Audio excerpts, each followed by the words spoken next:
Oh my gosh, thank you for inviting me to be on the show. I'm excited to be here.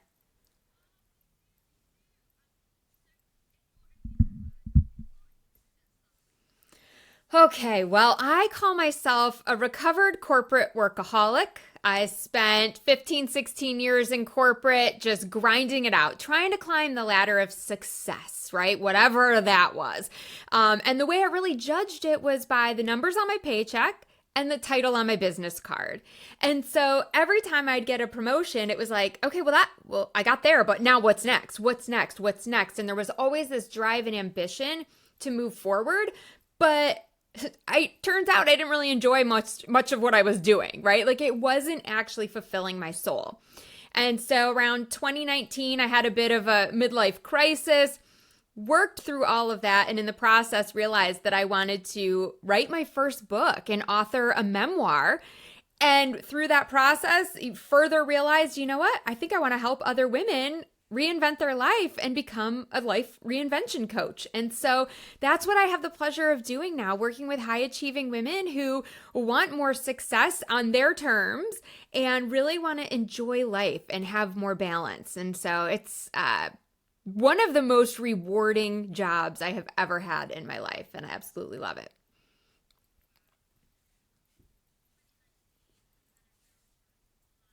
Mm.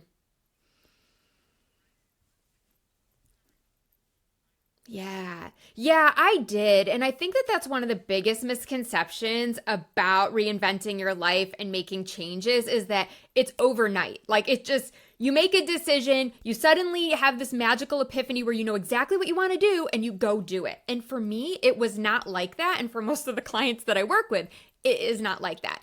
It truly is a journey. So I actually started writing this book, believe it or not, in 2009. Okay, yeah, 10 years earlier, my husband tells me I should write a book and call it I Don't Know My Vagina. And I'm like, that's so dumb. Like, who would read that book? What would I write in this book? But I started really brainstorming and thinking of all these stories. I'm like, what about the first time I got that bikini wax? What about the time my virginity, went horribly wrong with that first time? And like, there were all these hilarious stories. And I thought, I think I really have a book. I got to share this. So I just started writing this while I was on maternity leave with my first son. But then life got in the way, and then I would put the book on the side and then I'd pick it back up and write a couple chapters and put it away. And really in 2019, it was like there was this moment of clarity where someone asked me, if you died tomorrow, what would you regret not doing? And at first I couldn't answer that question, right? That I know, I see your face. You're like, oh my gosh, like that is such a powerful question. Yes. And I'm so glad that I got asked that question because it literally changed everything, the whole trajectory of my life. And in the process of really thinking about that, like, what is the one thing I would regret? And I thought, you know what? I have started this book, and like so many other things that I have said in my life I want to do, I didn't finish it. And I owe it to myself to see if I can actually write this book. Had no intention of publishing. Wasn't sure that I was actually ever going to share it. Maybe it was just kind of like a pet project for me. And I invited a couple of people to read it and they were like, oh my gosh. They're like, you're going to be on Oprah. That has not happened yet. But I'm like, one day. But I was like, wow, you really think it's that good? Like, okay, maybe I owe it to myself to continue to pursue this. And so, yes, I was working full time, made like a separate Instagram account, hoping that nobody from my work would find me, and started building my platform while I was writing the book. And it took me about 2 years from saying, okay, I'm really going to commit to writing this book to actually publishing it. It was about 2 years before it came out.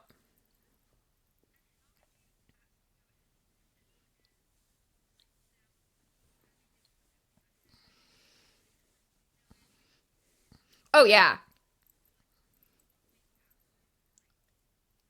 Yeah, yeah, for sure. And honestly, it was my coach. I had a coach at the time who was helping me through all of this because I got it all written And it sat there for about 3 months before I did anything with it because I had all the fears. What if no one wants to let their kids play with my kids? What if people think I'm some kind of like whore, like whatever, like, you know, what are people at church gonna think? Like there were so, right? I mean, like there were so many concerns, some of them legit and some of them just, you know, my own fear and self-sabotage.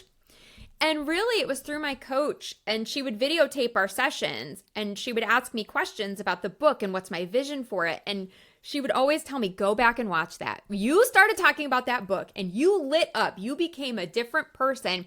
She's like, I'm not telling you what to do. I'm just here to help you figure out the right answers for yourself.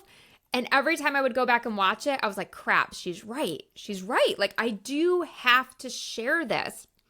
And I think there's so much taboo in the world with the word vagina, unfortunately. And it's like, we deserve our share of voice too. Like, we cannot be forced to stay in the dark anymore just to talk about things like urinary tract infections or, you know, bikini waxes and period underwear and all the things, right? Like, these are not things to be ashamed of. And so I just knew that if this story could help one person not feel alone, not feel ashamed of their body, then it was like, my work here is done. I can go home. Like, it's all good. It's worth it. Mm-hmm.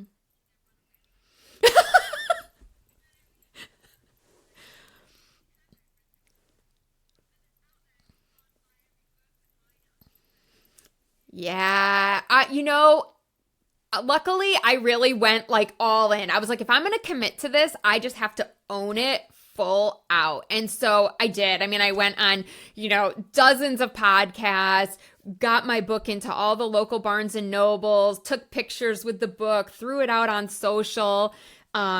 Was really fortunate to partner up with an organization here in the US called Alliance for Period Supplies. So a portion of the books gets donated to Alliance for Period Supplies. There's a beautiful little ad in the back. So we're helping people who, you know, have period poverty. They're suffering from period poverty, not able to afford tampons and things that are really expensive. And so it was through all of that that I was able to really go, no, I have a purpose. I am on a mission, and there is a reason that I was given this story. There was a reason that writing a book was put on my heart, and I have to just follow through with it and trust that this is all part of the process.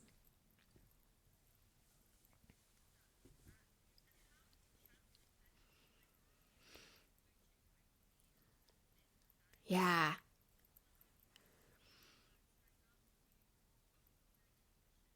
Yeah.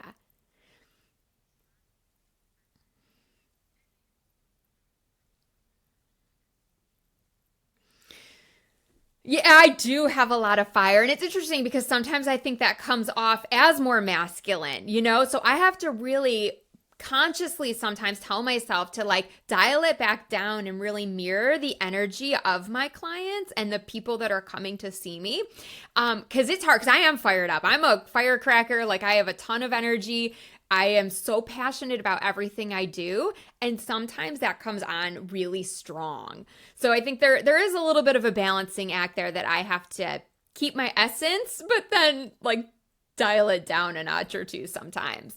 And I think with the book, there was this just level of vulnerability and credibility that, hey, she's walking the walk, right? She's not just reading textbooks and telling us stuff that she's regurgitated because she's learned it. She's actually lived it. This is her process, right? You know what I mean? Like, it's so different. And I think that's helped a lot.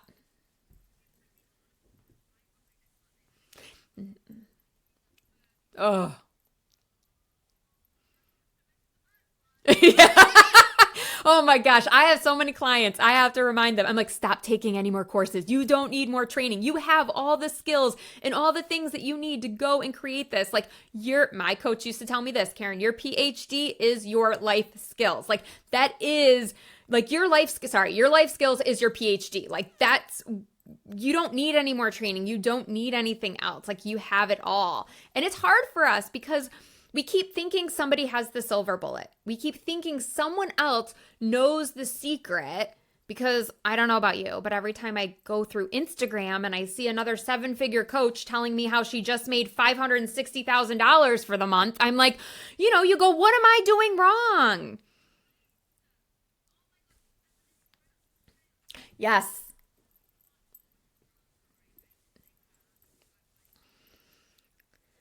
Well, I think from what I have been doing is constantly going back to my why. Why did I leave corporate? Why did I ditch those golden handcuffs in the first place? And for me, it was because the money wasn't making me happy anymore. Like the money, I was making tons of money. Honestly, like I wasn't like a Rockefeller or anything, right? But like, you know what I mean? Like I could go out to dinner when I wanted to go out to dinner. I could buy a new car if I wanted to buy a new car. I could go get expensive clothes and shoes and all the things, but it wasn't fulfilling me. Oh, so soul sucking.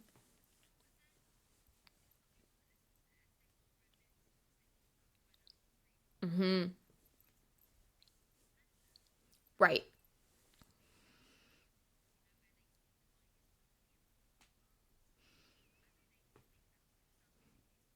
Yeah.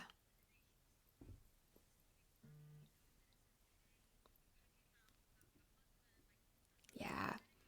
Yes, yes. And so much of it comes down to money mindset. I have a money mindset guide, affirmations for ambitious women, to really rewire your brain and how you're thinking about money. Because I know that originally I came from a very scarcity mindset. I used to wait tables and I was pursuing my acting career. So I had $0 after college. I used to go to the restaurant that I waited tables at and eat and pretend that I was interested in how they made the food so that I could just get a free meal. Like it was Taste Plate. They would cook up all this stuff on the menu and I would just be like, I really want to understand for my customers, like how you make this food. And then I would sit there in the back and scarf down the 5-nut brownie or the leftover veggie burger or whatever they were just going to throw out because I didn't have enough money to go get food. So I came from that and then got into a corporate job where I was making a ton of money. And it was like, oh, but what if it goes away? I got to hoard it. I got to keep it. So I made those years of corporate really challenging when I could have been using my resources to pay people to do things for me and to outsource some of my stress. And then to go into leave corporate and go into entrepreneurship where suddenly that paycheck isn't guaranteed every week again, right? Like if you're valuing your worth on the numbers on your paycheck and all of a sudden your paycheck is zero until that next client comes in, that's a hard pill to swallow. And so it's a lot of that, like I said, mindset work and going back to your why. My why was I wanted to have freedom. I wanted flexibility. I wanted to be here for my family. And I had also used my means very well in corporate. I had saved a lot of money because I had that scarcity mindset. So I met with a financial planner and I was like, give me the real numbers. Like, talk to me about where I'm really at. And it turns out I was doing really well. And so once I had those facts, it was like, I got to change my money story because the money story I'm telling myself isn't even real. Yeah.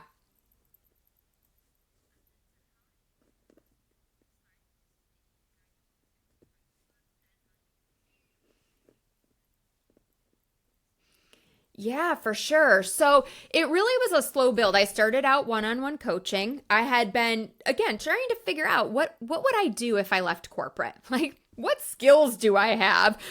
Who could I help? What would that even look like? And I thought about teaching yoga for a while, and I took some yoga classes, and then I thought about maybe health coaching. And through just talking to other women and female entrepreneurs, I kind of came up with this hybrid of like life coaching, but really focusing on reinventing and doing what I did, right? Like walking out on the golden handcuffs and coming up with that corporate exit strategy plan. What does that look like? What are all the things you need to do to set yourself up for that pivot? And in the process of doing all that, I took some consulting work for a while. So there was about a year and a half that I did consulting for another company. So it wasn't full time, it was part time. I could say yes, I could say no, but that really helped me build up my business bank account so that I could self fund this whole idea of life coaching. And at some point, I just said, look, I know I am making some decent money here consulting, but it's time for me to go out on my own. Like I really need to go all in on me and commit to this to see if I can make this work. And ever since I did that, it was like a switch went off. And now it's just been like, this steady stream of clients. I'm not 7 figures, I won't pretend to be, but I am making enough money that I need for my situation to allow me flexibility and freedom and the opportunity to help other women. It's so fun.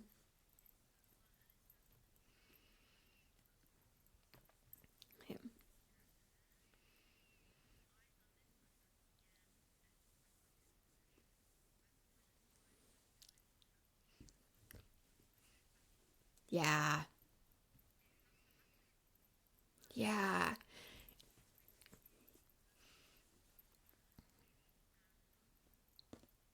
Yeah. But that's the thing. And I love that you're being open about that too. And thank you, because I think so many women feel like if I make the leap out, I can never go back. And that's just simply not the case. You can go back, and there's nothing wrong with going back.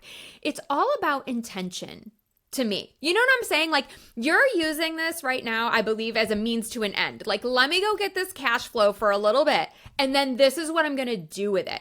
And when you get that money, you're going to be so much more intentional about how you use it, how you save it, what you do with it, because you know you have that longer term plan. And that, I think, is cool.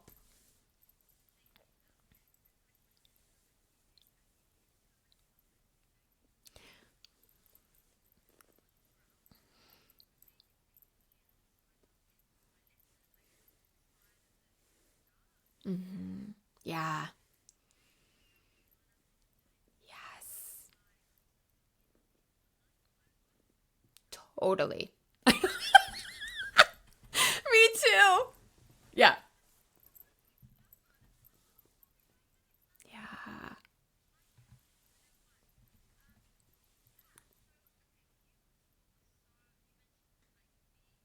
Yes.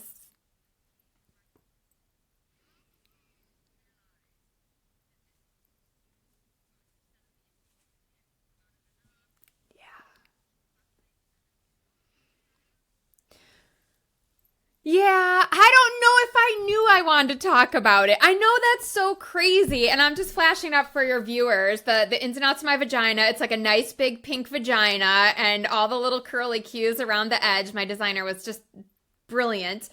Um, I know it's going to sound a little woo, but I feel like it was just like a sign from the universe that was like, this is your story. Like, you have to tell it. You have to share it. And there's so much comedy. It won a gold medal from Reader's Favorite in the humor comedy. Yeah, it's an international book fest. I mean, people from all over the world entered their books in 2022. And I got the text that the award winners were out, and I was like, I probably didn't get anything. I was like, I'll look later. I kept doing some work. I'm not kidding you. I go back and look, and there I am in gold. And I was like, I got a gold medal. I was like freaking out.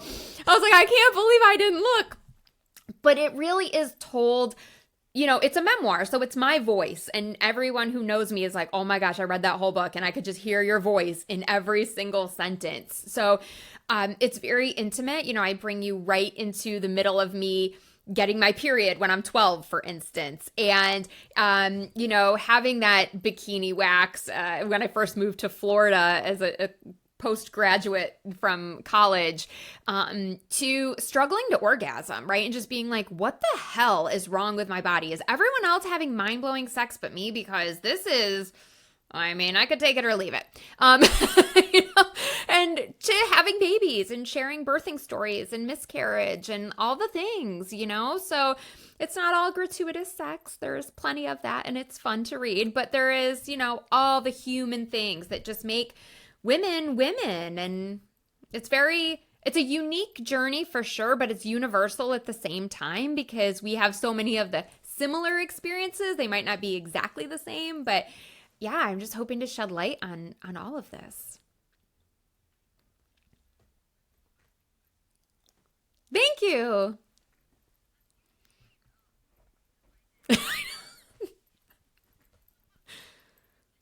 Yeah.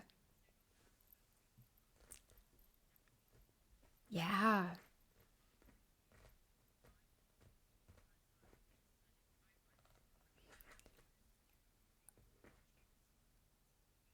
Oh my gosh, for sure. So it's called Rock Your Reinvention.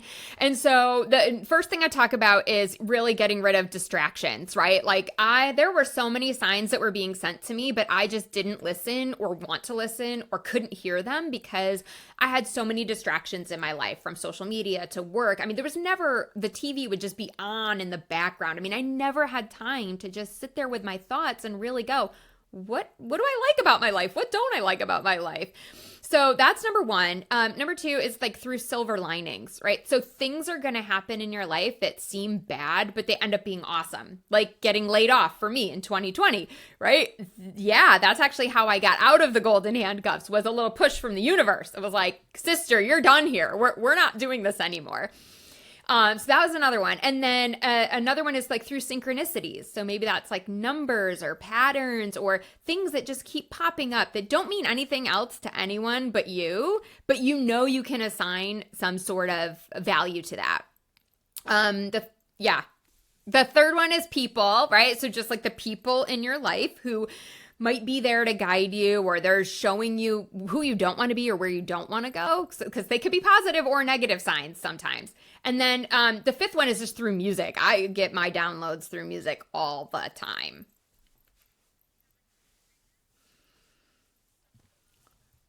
I listen to, this is going to sound crazy too. I listen to a ton of Christian music like on the radio. And I am not kidding. Like God, the universe, whatever your higher power is, will just be like, yup, you need to hear this song right now. And I cannot tell you how many times I get in the car with one mindset, thinking one thing, and a song comes on, and I'm like, all right, duly noted. Okay, fine. I hear you. It's like mindset shift. It's crazy. Yeah. Yeah.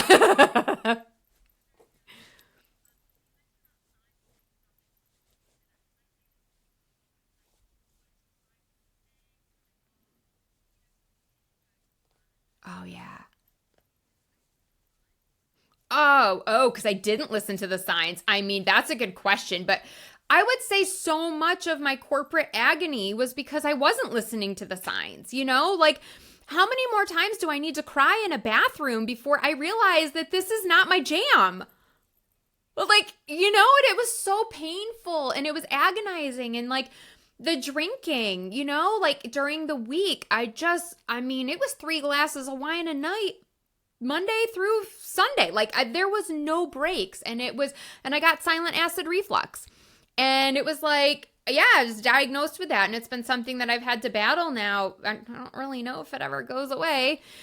And it's been a challenge, but it was like I didn't listen to the signs that like this drinking isn't helping you. You've got to stop. Like it's not serving you. And I'm not judging anyone who's drinking, right? I get it. I've been there. And if it's not bothering you, then it's not a problem. But for me, it was a problem and I knew it, but I just kept making excuses. I kept justifying these things because it's the way that I'd always done life. It's the way things had always been.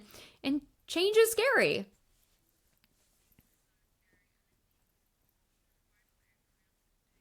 Oh, yeah. No, right.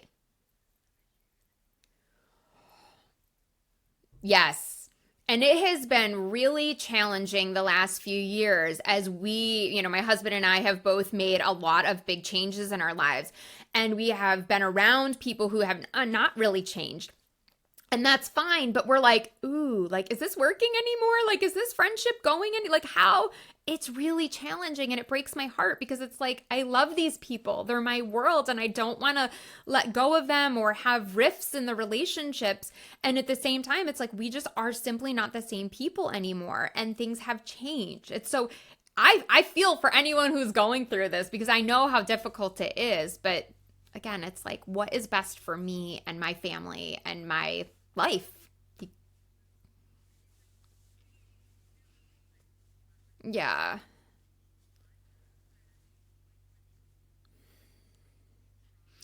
Yes. Mm-hmm. Right.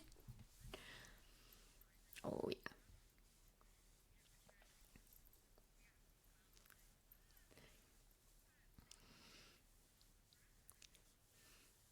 Yeah. For sure. Yeah, I mean, my dad, right, always corporate. My mom would stay at home actually. So that was always kind of like a little bit of a pull. Like, okay, I'm working, like, and she would be like, don't you want to be home with the kids? And I'm like, I don't know if I do. And there was a time I really kind of didn't. I really did enjoy feeling productive and being out of the house. And it wasn't until later that a lot of those feelings of regret and remorse and like, oh my gosh, I'm missing out on my children's lives really started to come up. And so I always tell people too, like, just being present to those feelings and not judging yourself or making yourself feel good or feel bad about it, but just recognizing that it just is. This is how you feel at this season of your life, and that's so okay.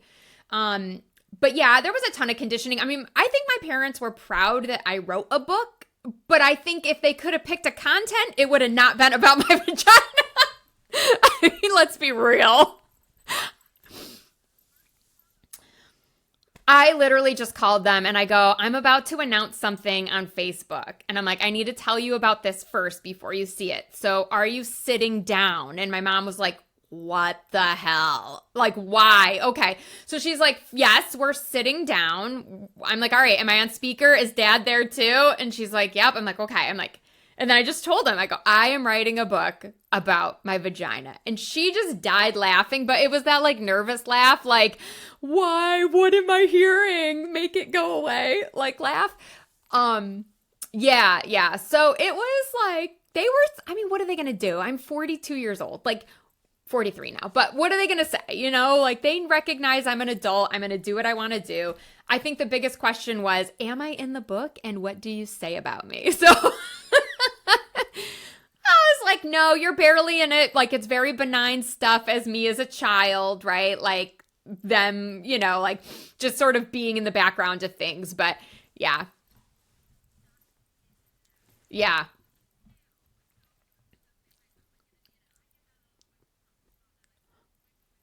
yeah.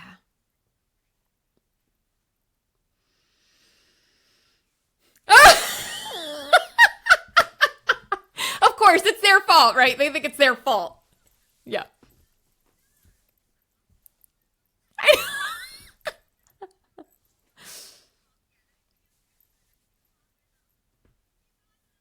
I know. Yeah.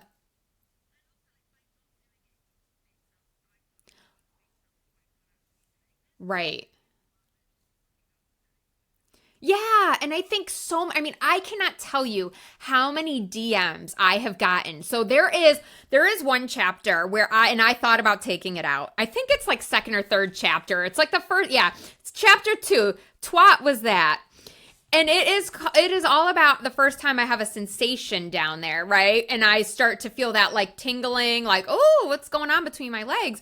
And I thought, and I'm like 7, maybe 6, 5, I don't even know. And I'm like, should I share this? This is kind of embarrassing. And I left it in.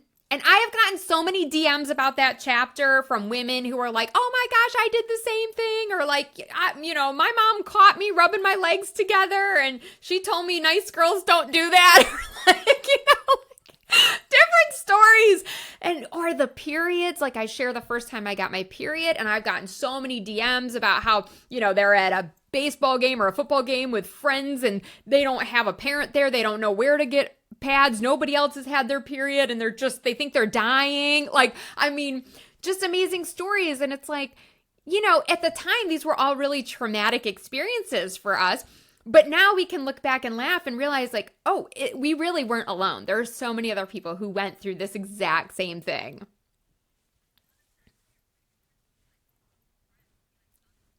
Yes.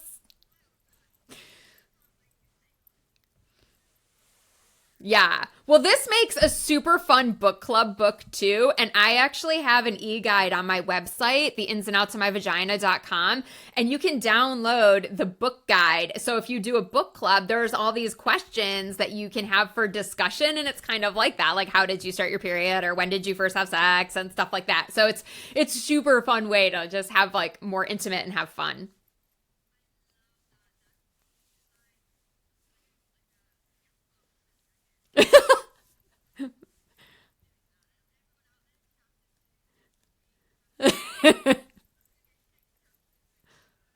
Yes. Yeah.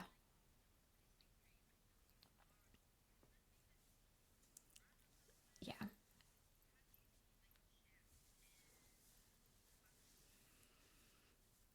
For sure.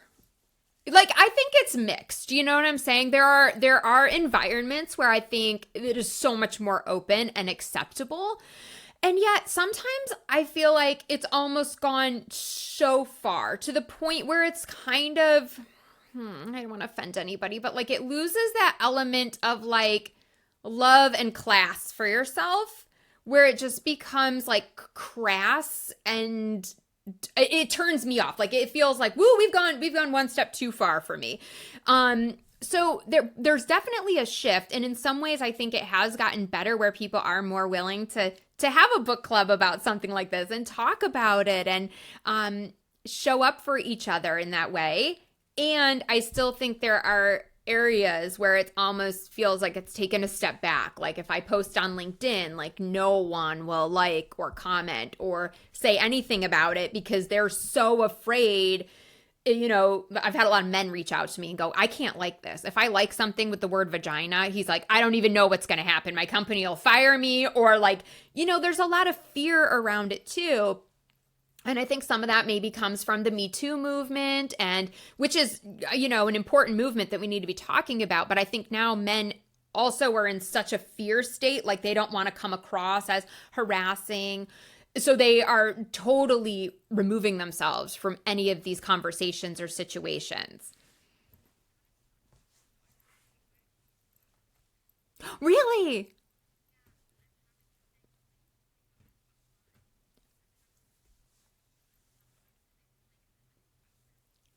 Hmm.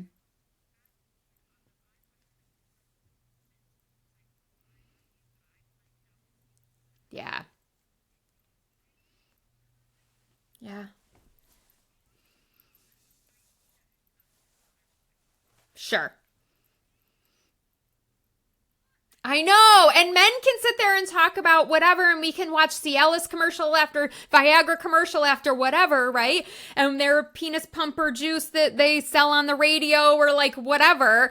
But like as soon as a woman wants to talk about pleasure cream or a vibrator or anything for them, it's suddenly like, oh, you're trash, you're this, all the opinions start flying. And it's like, but why can't we all just have a great sexual experience? Like why does that make me any certain way? I don't know. Yeah.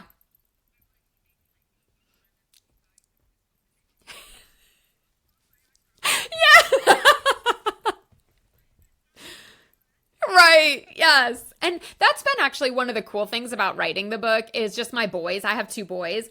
And so they really have gotten quite an education on all things, periods and tampons. And I'm hoping that this also will start to like infiltrate the next generation so that, when his girlfriend gets her period, he won't be thinking twice about going into Walgreens and, the drugstore and grabbing her some tampons or something, or taking off his hoodie and throwing it around her waist and be like, just give it back to me after you get cleaned up or whatever, like just no big deal. It won't be like oh, she got her period. Gross.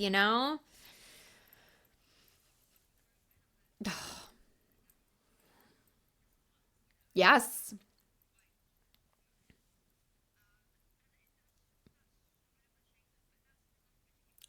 totally. Yep, for sure.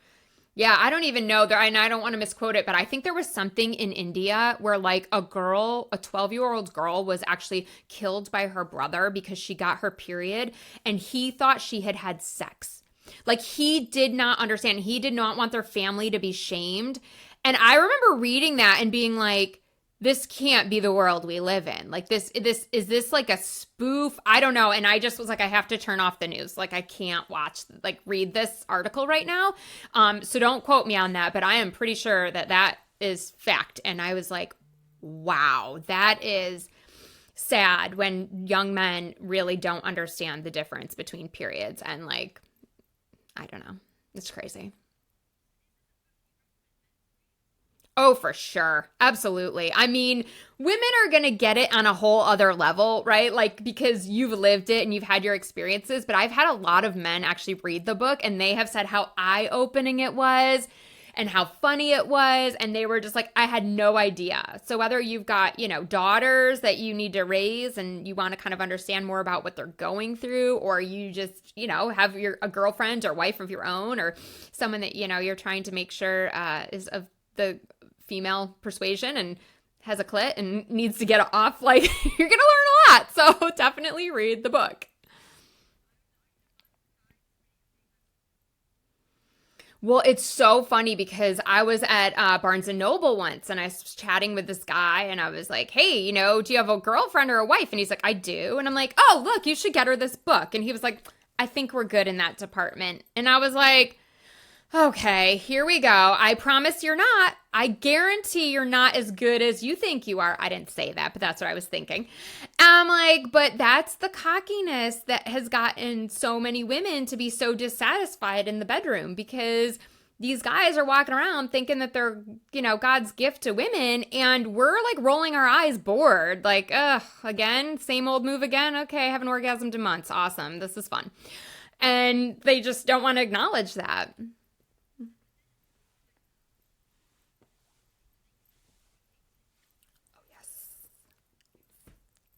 Yeah. Yeah. And you just go through like your whole marriage being unsatisfied. And it's like, yeah, this is not going to work for me. Yeah. Yeah.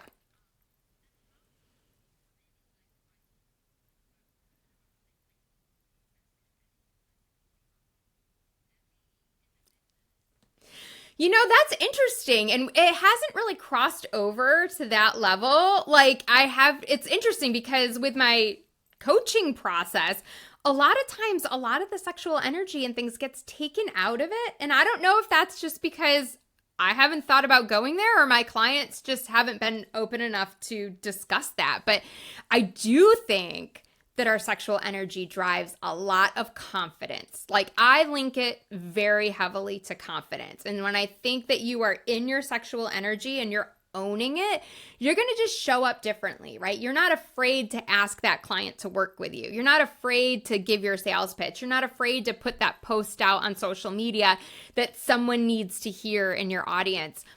And when you're not in your sexual energy, right? When we're diminished as women, when we're constantly sitting with our legs crossed and we're like hiding our bodies, then we don't put ourselves out there. We don't show up in the same way. So there's definitely a link, but I haven't actually done a lot of work with my clients on that, which is kind of interesting. So something I got to get a blog or a podcast episode on this.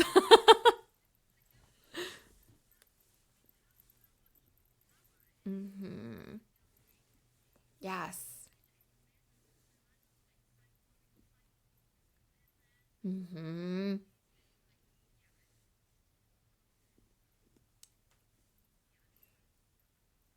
Yeah, I got some homework now.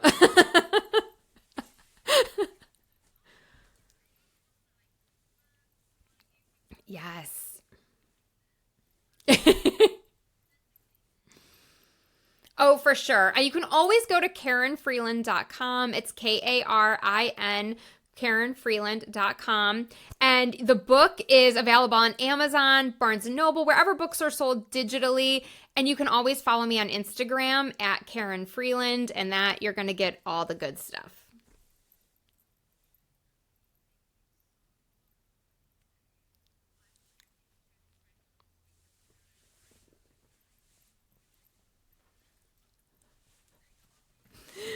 Oh, thank you. I appreciate that.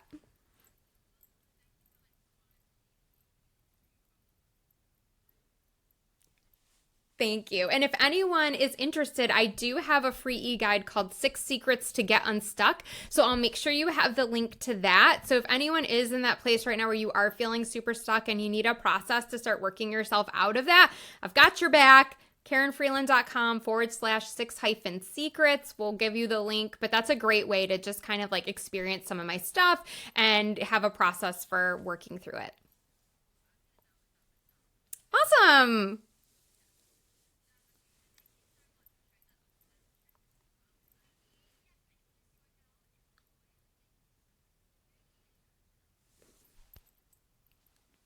Thank you.